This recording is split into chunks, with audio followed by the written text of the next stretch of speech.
présidente. Bonsoir. Bonsoir en haut. Allô?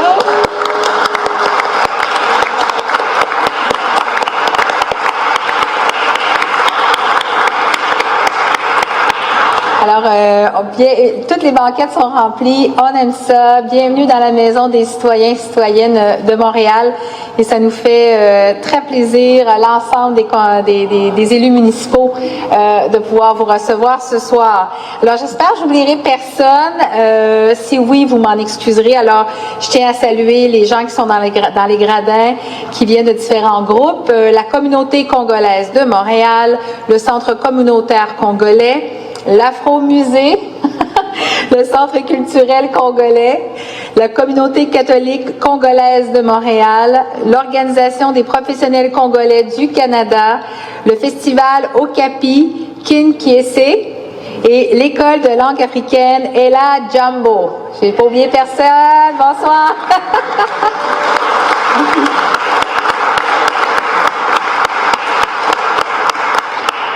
Alors, je m'adresse à vous tous et toutes, mais bien sûr à l'ensemble de la communauté congolaise qui est ici à Montréal.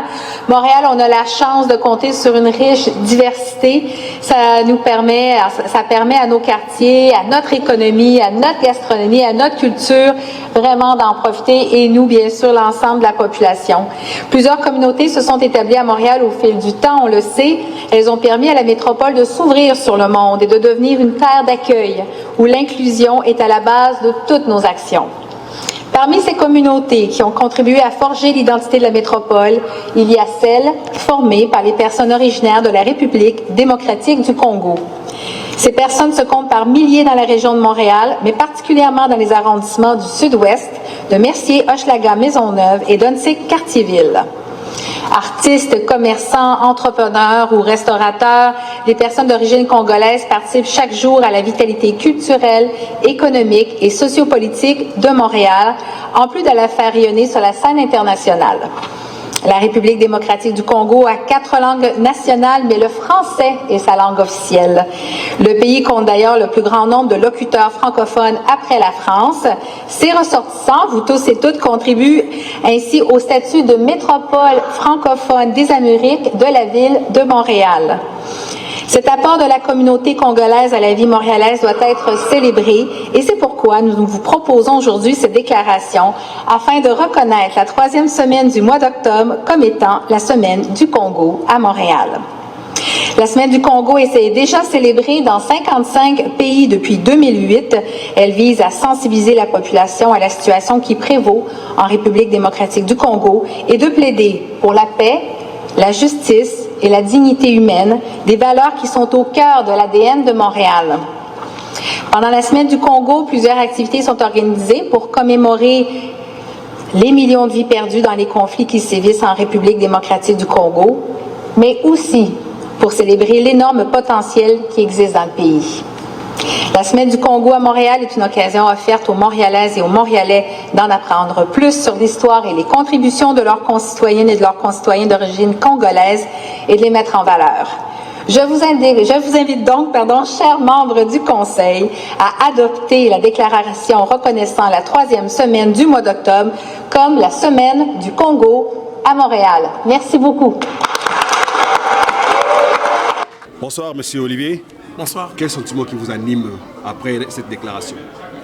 C'est un sentiment de joie parce que ça fait maintenant une vingtaine d'années que je vis à Montréal. Ouais. Et même ceux qui étaient là avant moi disent d'une trentaine, quarantaine d'années que c'est la première fois qu'à Montréal, dans la province du Québec, au Canada, qu'on déclare une semaine consacrée à la communauté congolaise du Canada, de Montréal plutôt. Je parle de Congolais de la RD Congo. Ouais. Vous vous attendiez à ça pendant tout ce temps que vous étiez déjà ici? Non, mais il y avait une volonté d'une période qu'on puisse consacrer aux Congolais, mais on ne s'attendait pas à ça. Personnellement, je ne m'attendais pas à ça, mais ce que j'ai vu ce soir, les élus de la ville de Montréal ont adopté, et de manière unanime. Ça, c'est une première et j'en suis très content. Et comment pensez-vous procéder pour en faire usage? Bon, maintenant, la balle est dans notre camp. On réclamait une visibilité. Officielle, on l'a eu. Maintenant, nous, les Congolais, on va s'asseoir, se réunir, mettre en place une table ou un comité concertatif pour préparer dorénavant avec joie, avec gaieté, avec toute la fierté, la semaine des Congolais de Montréal. C'est un plaisir pour nous. Merci. Bonsoir Karine. Bonsoir. C'est un plaisir de vous voir. Moi de même. Par rapport à la soirée, vous avez écouté la déclaration de ce soir. Ça vous fait comment? Franchement, je suis vraiment fière et que Montréal reconnaisse la semaine du Congo comme étant cette semaine, c'est une fierté vu que les autres pays aussi le font et d'autres villes, donc on se rallie directement à eux pour célébrer aussi. Et d'un autre côté, ça réunit aussi la communauté congolaise pour être un peu plus unie, pour célébrer cette semaine et faire part de notre culture, de nos valeurs aussi à la communauté montréalaise et au Canada en particulier. Qu'est-ce que cette semaine enflamme en vous? Personnellement, c'est vraiment le partage de culture, le partage de notre langue. On est nombreux ici et on travaille dans différents domaines, mais des fois, on ne s'affirme pas là où on travaille. Fait qu'à partir de cette semaine aussi, on peut encourager nos collègues à connaître un peu plus sur notre culture, nos valeurs, et ce qu'on aime, ce qu'on n'aime pas, comment est-ce qu'on est venu ici, parce que chacun a une histoire qu'il peut partager. Quel est le conseil que vous donnerez aux dirigeants de la communauté pour en faire bon usage? Je pense que c'est un appel à l'unisson parce qu'il y a beaucoup de gens qui font à côté, il y a plein de mouvements qui se font à côté, mais c'est un appel que tout le monde se réunit pour pouvoir planifier une semaine qu'on sera tous fiers. Merci beaucoup. Merci à vous. Afro-Canada, vous faites du bon travail. Merci beaucoup. Troisième semaine du mois d'octobre, qui est une semaine qui est dédiée à la communauté congolaise. Vos impressions? Très belle soirée, de très belles déclarations de la part de nos élus. Elles ont fait du très bon travail, les Montréalaises qui nous représentent au niveau de la ville de Montréal et puis d'origine congolaise. Elles se sont battues pour que nous puissions avoir cette semaine du Congo. C'est un travail de titan, donc nous ne pouvons que leur lever notre chapeau.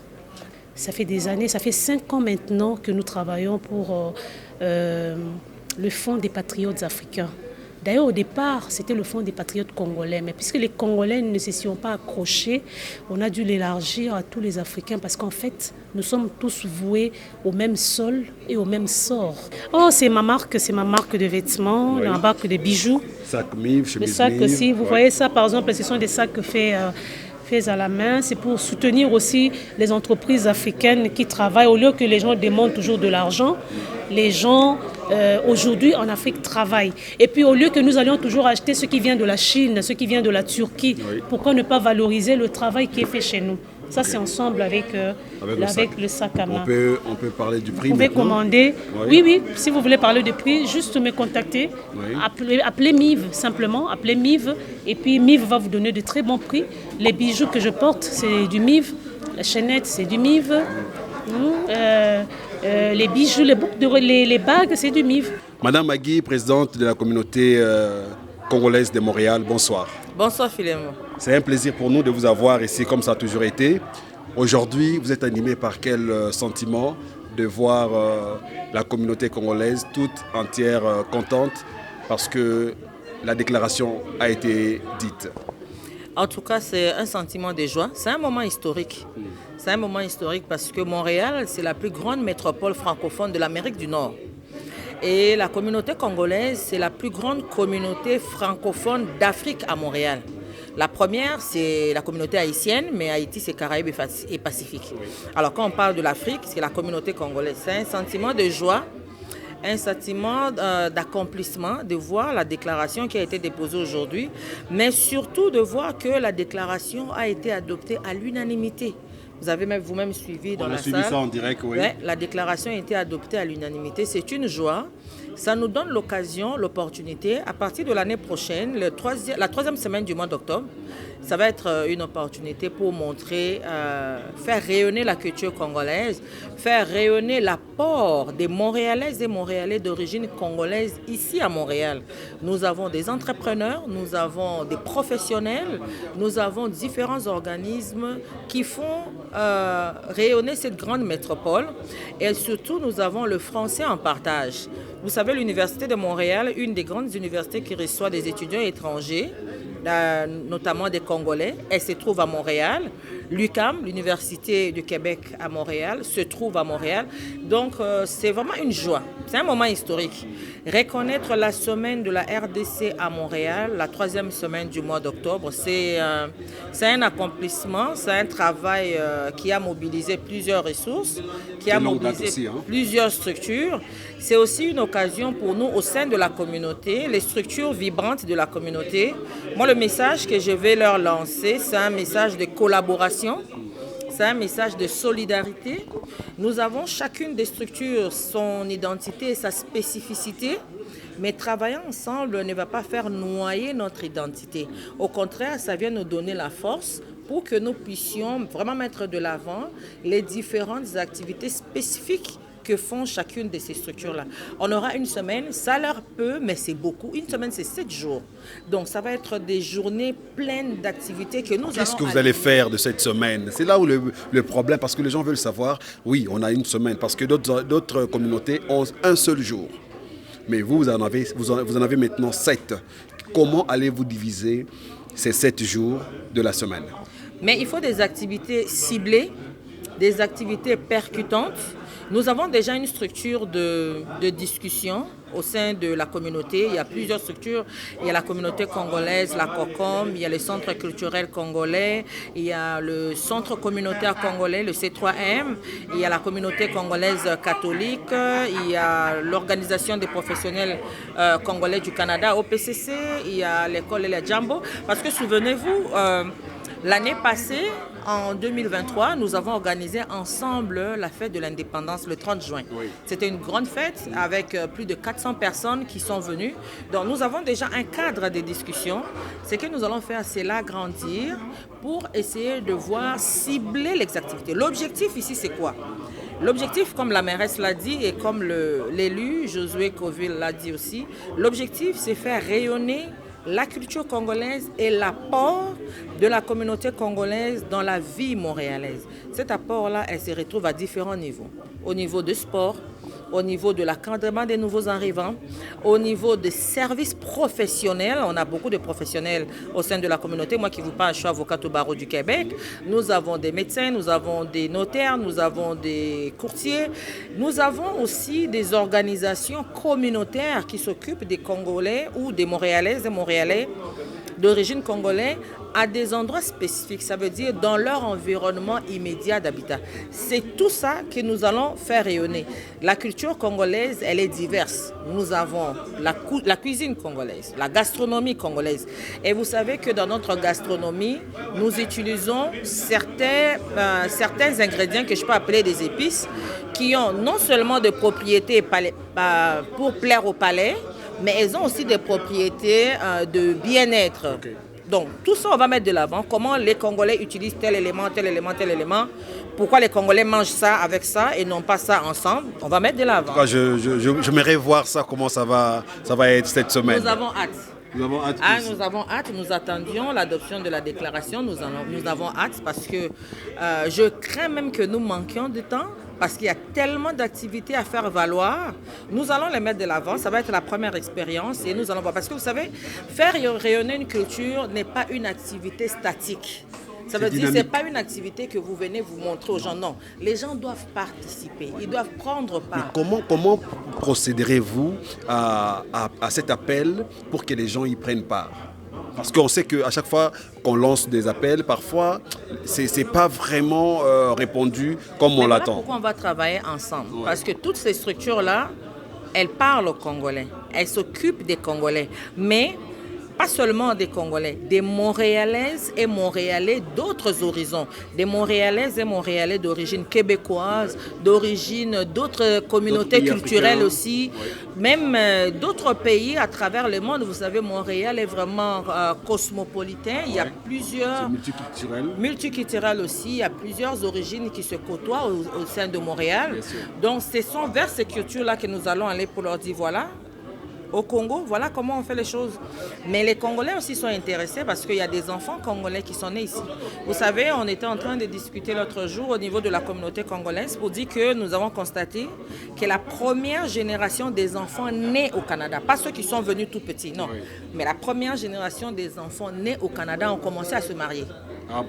Donc, ils ont commencé à se marier. Ils ont plus de 20-30 ans. Voilà, il faut que nous puissions exposer aussi cette culture-là à ces enfants. La mairesse, aujourd'hui, si vous avez suivi la mairesse Gracia Kasoki, elle a dit qu'elle est venue ici quand elle était très très jeune. Son père a eu une bourse de la francophonie. Ouais. Mais elle a dit que dès qu'elle était petite, son père lui disait chez nous. Donc, elle a gardé cette culture. C'est important que nous puissions aussi exposer cette jeunesse-là à la culture congolaise.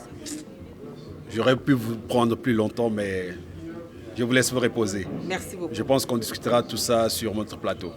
Sans aucun doute, avec plaisir. Merci beaucoup, madame. Merci à Fokana. Monsieur Mastaki, bonsoir. Oui, bonsoir, comment ça va? Ça a toujours été un plaisir pour nous de vous avoir et parler avec vous. Oui, merci beaucoup. Afro-Canada, écoute, on est de la famille. Okay. On est de la famille. Quel est le sentiment qui vous anime ce soir? Troisième semaine du mois d'octobre qui a été dédiée à la semaine congolaise de Montréal. Écoute, ça c'était un moment émotionnel pour nous tous Congolais de Montréal. Ça c'est vraiment été un moment émotionnel et historique. Personnellement, je ne suis pas politicien, moi je suis entrepreneur, donc je parle plus au niveau des entrepreneurs. Nous, on va, en tant que communauté, on nous a tendu quelque chose sur le plateau, mais nous, en tant que communauté maintenant, nous allons devoir utiliser ça à bon escient. Donc maintenant, la semaine là, maintenant, il va falloir organiser des activités pour que les gens, parce que pour que la ville voit vraiment qu'effectivement nous sommes en train d'exploiter ces moments-là. Quel est l'impact de cette journée dans l'entrepreneuriat, par exemple? Mais dans l'entrepreneuriat, c'est simple, mais on va mettre les entrepreneurs congolais à Montréal à la lumière, souligner nos restaurants, nos salons de coiffure, nos médias, nos gens comme toi par exemple, oui. Nous autres entrepreneurs, c'est le moment qu'on va les souligner et on aura besoin bien sûr. Sans médias, il faut médiatiser ça. Bien sûr. Médiatisation, c'est toi. Donc là, vraiment, on va utiliser ces moments très très importants là, de conscientisation particulièrement. Moi, je dis toujours, les Congolais ils doivent savoir que les seuls moyens de s'en sortir ici et chez nous, c'est par l'économie. C'est pas par la politique. Les gens vont faire la politique pour s'enrichir. Non, c'est par l'économie. Il faut passer par l'économie. Donc, nous devons ici continuer à conscientiser, à encourager les Congolais de Montréal à devenir des travailleurs autonomes, des entrepreneurs, de savoir se prendre en charge. Au niveau de la mairesse, notre sœur, qui est Gracia Kasoki Katawa, ce qu'elle vient de faire ici, parce qu'on doit se le dire là, ce qu'elle vient de faire ici, en encourageant, en nous amenant à la ville de Montréal ce soir, pour aller parler du Congo pendant presque 1 ou 2 heures, c'est extraordinaire.